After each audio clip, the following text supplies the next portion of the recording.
चत्तारि मंगलम अर्हंता मंगलम सिद्धा मंगलम साहु मंगलम केवली पनत्तो धमो मंगलम चत्तारि लोगुतमा अर्हंता लोगुतमा सिद्धा लोगुतमा साहु लोगुतमा केवली पनत्तो धमो लोगुतमा चत्तारि शरणं पौजामि अर्हंता शरणं पौजामि सिद्धा शरणं पौजामि साहु शरणं पौजामि केवली पनत्तो धमो शरणं पौजामि चार शरण चार मंगल चार उत्तम करे जे भवसागर थी तरे ते सकल कर्म नो आणे अंत मोक्ष तना सुखले अनंत भाव धरीने जे गुण गाय ते जीव तरीने मुक्ति जाय संसार माई शरण चार अवर शरण नहीं कोई जे नर नारी आदरे तेने अक्षय अविचल पद होय अंगूठे अमृतव से लब्धि तना भंडार गुरु गौतम ने समरिये तो सदाय मनोवांछित फलदाता।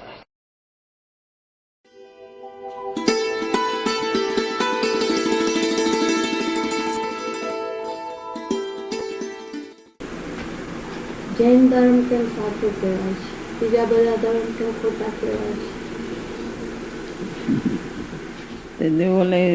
દીકરીઓ એમ જ પૂછતા હતા. ધર્મ તો કઈ બહાર નથી રહ્યો, ધર્મ તો આત્માનો સ્વભાવ છે.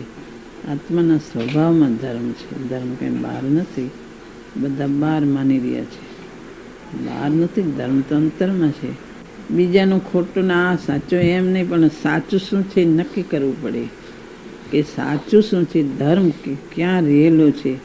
ધર્મ બધા બહારમાં માની રહ્યા છે કે બહારથી કાંઈ ક્રિયાઓ કરી તો બહારથી ધર્મ થાય છે.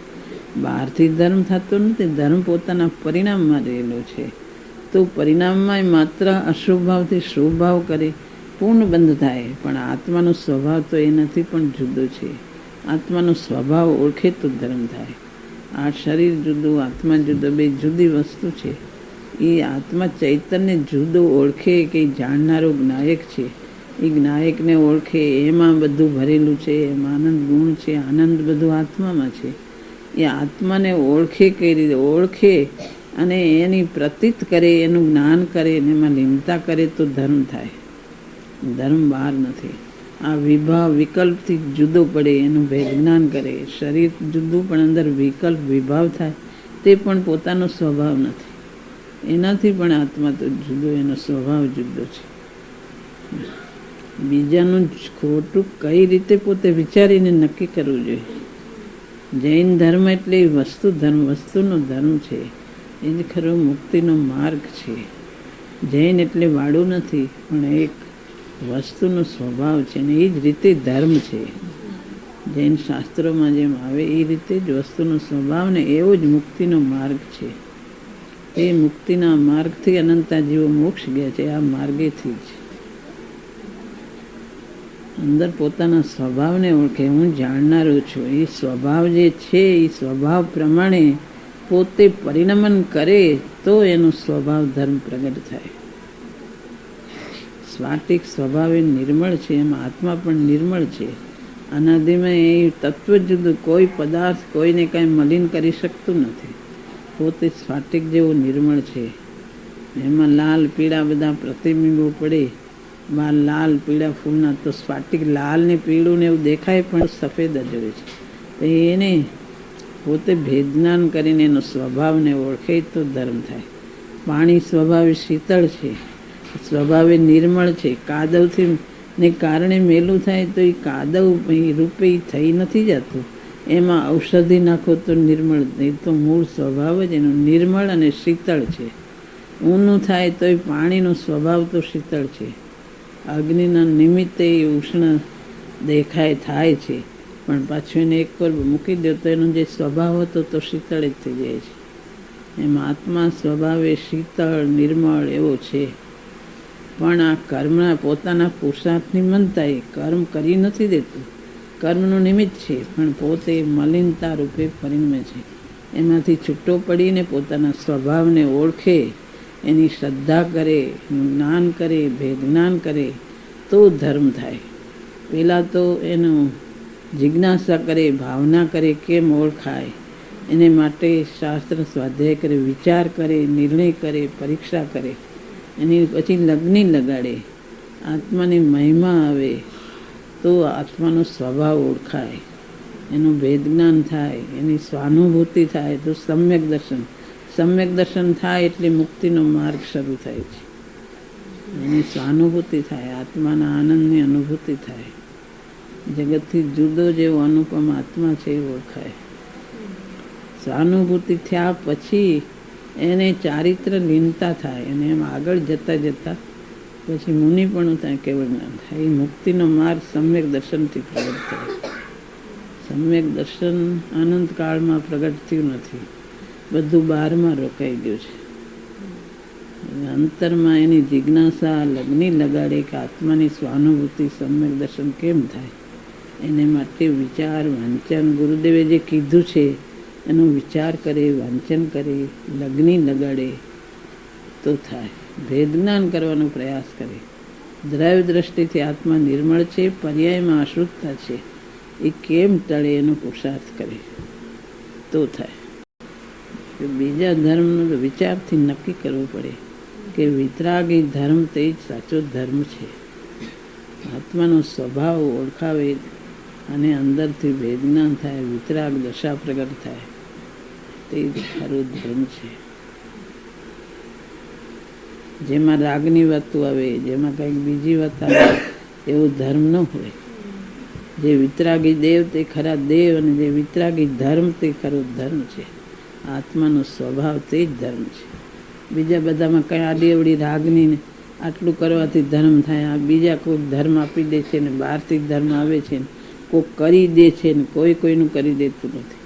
દરેક દ્રવ્ય સ્વતંત્ર છે, પોતે પોતાને સ્વતંત્ર છે. યા જન્મ મરણમાં પોતે સ્વતંત્ર, રાગ કરવામાં પોતે રાગ કરે, છોડવામાં પોતે જ છોડે છે, કોઈ કોઈનું કરી દેતું નથી. દરેક આત્મા કોઈ કરી દે છે ને કોઈ ભગવાન કરી દે છે ને એ વાત કંઈ યથાર્થ નથી. કોઈ તો આત્મા પરાધીન થઈ જાય કોઈ કરી દેતું હોય તો, કોઈ કોઈને મોક્ષે લઈ જાય ને કોઈક સંસારમાં રખડાવે એવું થાય. પોતે જ સ્વતંત્ર છે, પોતે રાગ દ્વેષને લઈને ખોટી માન્યતાને લઈને જન્મ મરણ કરે છે ને પોતે જ જ્ઞાન સાચું કરીને સમ્યક દર્શન પ્રાપ્ત કરીને પોતે જ મુક્તિ થાય છે, મુક્ત સ્વરૂપે પરિણમે છે. आत्मा का स्वरूप क्या है? आत्मा का स्वरूप आत्मा जानना है, एनो मुख्य स्वभाव ज्ञान है. ये शरीर कुछ जानता नहीं है, ज्ञान जानता है. ज्ञान भीतर में ज्ञान स्वाभाविक जानता है, पर ये ज्ञान में अनंत गुण है. आत्मा में ज्ञान है, आनंद है, ऐसा अनंत गुण आत्मा में है जिसका कोई नाम नहीं आता है. ज्ञान दर्शन चारित्र ऐसा नाम आता है. ज्ञान दर्शन चारित्र बल प्रभुत्व विभुत्व एवा कोई कोई नाम आता है. मन ऐसा तो अनंत गुण है आत्मा में. ये आत्मा का स्वभाव है. पर वो पिछाड़ने में जानना स्वभाव है ने, जो जानने वाला है वो आत्मा है. जो जानता है ये शरीर नहीं जानता है. भीतर में जो विकल्प राग द्वेष आता है तो राग कुछ जानता नहीं, उसको जानने वाला कोई तत्व है भीतर में. ये तत्व आत्मा है. ये जो जिसको जानता है, सुख हुआ दुख हुआ राग हुआ सब कुछ कौन जानता है? कि जानने वाला आत्मा है, वो जानने वाला है. ये जानने वाला कोई ऐसा इसका स्वभाव है कि जो अनुपम जिसको उपमा नहीं होती, ऐसा इसका वो जानने वाला अनंत को जानता है, ऐसा इसका स्वभाव है. पर वो राग द्वेष में एकत्व हो गया ना, इसलिए इसका जानना कम हो गया है, बहुत अल्प हो गया है. पर अनंत को जाने कोई आँख कान इसको कोई की जरूर नहीं पड़े, भीतर में से जाने ऐसा इसका स्वभाव कोई अद्भुत है ज्ञान का. पर ये वितराग दशा होवे तब ये प्रकट होता है. ये जानने भीतर में जो जानता है, ये जानने वाला तत्व है, वो आत्मा है. वो इसका नाश नहीं होता, ये कोई इसको नाश नहीं कर सकता है. ऐसा तत्व है भीतर में. ये शरीर को जानता नहीं, हाथ को जानता नहीं, विकल्प राग द्वेष कुछ नहीं जानता. जानने वाला अंदर में है. ये जानने वाला को जो जान ले वे आत्मा है. ऊंघ में निंद्रा में सब जानने वाला है. क्या हुआ, ये नानपण से बड़ा हुआ सब, इसमें क्या क्या हो ये ज्ञान करते वो जानने वाला आत्मा है. ये जानने वाला इसका स्वभाव है, जानने का। भीतर तो इसका आनंद स्वभाव है, जिसको इसका आनंद में कोई उपमा नहीं होती, ऐसा आनंद स्वभाव है। इसको चारित्र स्वभाव है, आत्म में लीनता करे ऐसा स्वभाव है। तो बहुत अनंत अनंत स्वभाव है इसका, अनंत बलवान है ऐसा स्वभाव। बाहर में बल करे इसने, अंतर आत्मा में बलवान है ऐसा, ये आत्मा का स्वभाव है। ये पर को जानता है, जानने वाला नहीं, स्वयं जानने वाला है। ये जो जड़ है, रूप रस गंध, ऐसा इसका स्वभाव है। ये चैतन्य आत्मा का स्वभाव स्वयं जानने का स्वभाव है। कोई इसको करता नहीं, स्वयं इसका तत्व स्वतः सिद्ध, कोई बनाया वगैरह सहज ऐसा तत्व जाने। ये जैसा सहज है जड़, ऐसा आत्मा जानने वाला सहज तत्व है। जिसकी जिज्ञासा हुए तब वो जानने में आता है, विचार करे तब जानने में आता है। कोई कहता है आत्मा है ही नहीं, ऐसा नहीं है। आत्मा एक वस्तु है,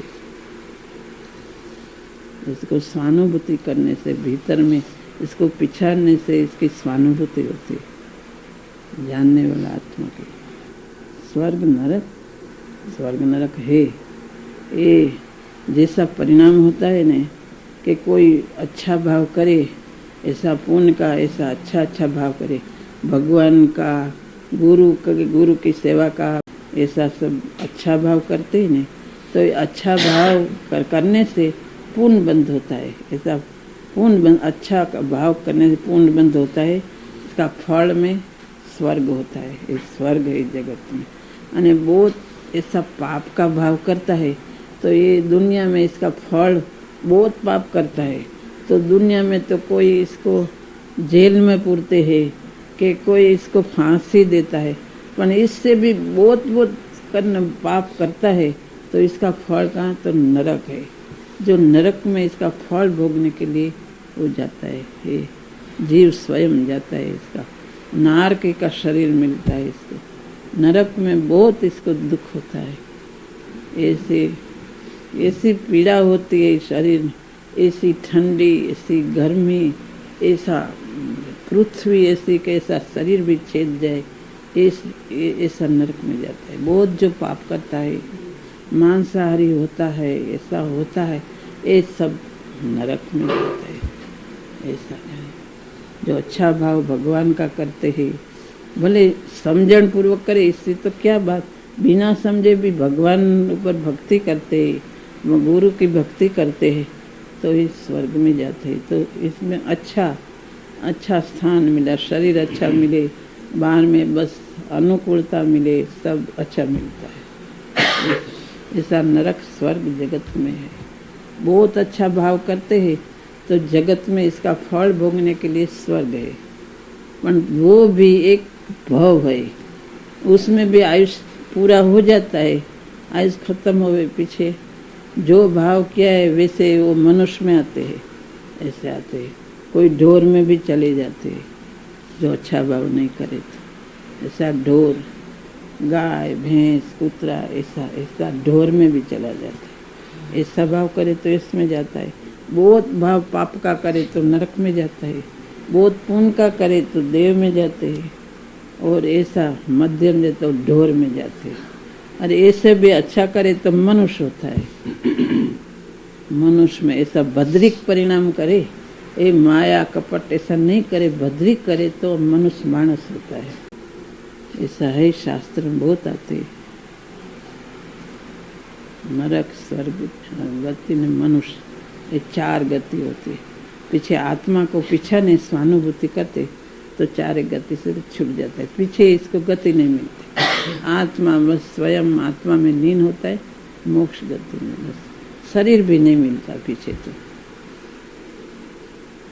देव में भी शरीर तो मिलते हैं, जो ये देव में बहुत इसका रत्नों मिले, धन, ऐसा मेलों मिले, जो इसमें राग हो जाए, एकत्व हो जाए तो पीछे पाप बंद हुए तो ढोर में जाते हैं, ऐसे जाते। राग और द्वेष से छूटा कैसे जाए? ये आत्मा को पीछा नहीं तो राग द्वेष छूट जाए। मुश्किल लगता है। आत्मा को पीछा नहीं कि मैं आ राग द्वेष मेरा स्वरूप नहीं है, मैं तो आत्मा हूँ, जानने वाला हूँ, मैं तो ज्ञाता हूँ, आ राग द्वेष मेरा स्वभाव नहीं है। इसे मंदता करना के पहले तो छूटते नहीं है तो इसका भेद ज्ञान करे, मेरा ये स्वभाव नहीं है, मैं तो आत्मा हूँ, ये राग द्वेष मेरा स्वभाव हो जाए तो भी इसका तीव्रता नहीं करते, मंद हो जाए, मंदता करे ने इसका भेद ज्ञान करे, मैं जानने वाला हूँ। ये जानने वाला, इसका जानने वाला का स्वभाव जो प्रकट हो गई तो इसका धीरे धीरे भेद ज्ञान करके जो स्वरूप में लीन हो जाए, धीरे धीरे आगे जाए तो राग द्वेष का क्षय हो जाता है। पीछे पहला मंद होता है, अशुभ भाव होता है, फिर शुभ भाव, भगवान का, जिनेन्द्र देव का, गुरु स्तुति, ऐसा शास्त्र विचार मान एवा शुभ भाव करे, पण ए शुभ पण मेरा स्वरूप तो नहीं है। सिद्ध भगवान में भी तो कोई राग नहीं है, ऐसा पूर्ण भाव भी नहीं है और पाप भाव भी नहीं है।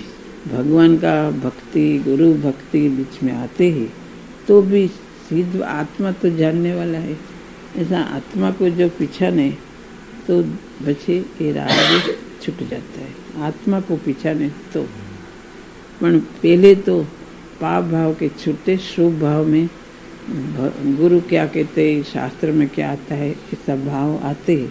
पर मेरे आत्मा कैसे मिले, ऐसी भावना करते करते आत्मा को जो पीछा नहीं तो राग द्वेष सब छूट जाते हैं, भेद ज्ञान करे तो। અને દુઃખ કેમ મટે? એનો પ્રશ્ન છે। સુખ મળે આત્માની જિજ્ઞાસા કરે તો કે આ બધું દુઃખ જ છે એમ નિર્ણય થાય કે આ તો આ બધું દુઃખ છે, સંસારમાં બધું જ દુઃખ લાગે કે આ જે સુખ લાગે છે, જે ધનથી સુખ, શરીરથી સુખ, એ બધું સુખ લાગે, એ બધું એકે સુખ નથી, કોઈ સુખ નથી। દુઃખ જે શરીરમાં રોગ આવે તો જ દુઃખ ને, શરીર નિરોગ હોય એ સુખ નથી, એકેય સુખ નથી, બધું જ દુઃખ અંદર લાગે અને આત્મામાં જ સુખ છે, બીજે ક્યાંય નથી।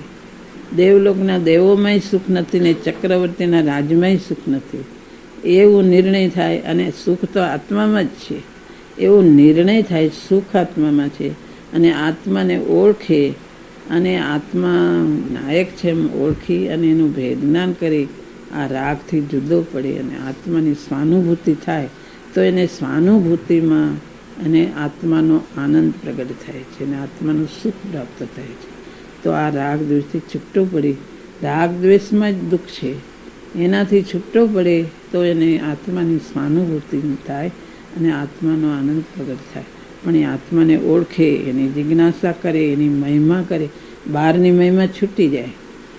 દુઃખ બહારનું કંઈ ધનમાં કે શરીરમાં કંઈ સુખ નથી, એ દુઃખ તો દુઃખ છે, પ્રતિકૂળતા એ દુઃખ છે, પણ ચક્રવર્તીનું રાજ હોય તો એ સુખ નથી, એ દુઃખ છે। દેવલોકના દેવ મળે તો એ દુઃખ છે, એ બધું જ દુઃખ લાગે તો અને આત્મામાં જ સુખ છે એમ નક્કી થાય તો આત્માનું સુખ મળે। કેટલાકને એમ થાય કે બહારની પ્રતિકૂળતા એ તો દુઃખ, પણ પૂન મળે એ તો સુખ છે એમ એને લાગે, પણ એ સુખ નથી, સુખ એ નથી, એ તો કલ્પના છે। ચક્રવર્તીના રાજમાં કંઈ સુખ નથી, તો કલ્પી લીધું છે કે આ બધું સુખ છે, એમાંય સુખ નથી, સુખ તો આત્મામાં જ છે એમ નક્કી કરે, એવો નિર્ણય થાય, એનો પ્રયત્ન કરે આત્માને મેળવવાનો તો આત્મામાંથી સુખ થાય। અશુભ ભાવથી બચીને શુભ ભાવ થાય તો એને સારા સંયોગ મળે, એ બધું મળે એટલે બહારનું સુખ મળે, એ કંઈ સુખ નથી। અનુકૂળતા મળે, મેલો મળે, મકાનો મળે, એ કંઈ સુખ નથી, સુખ તો આત્મામાં છે।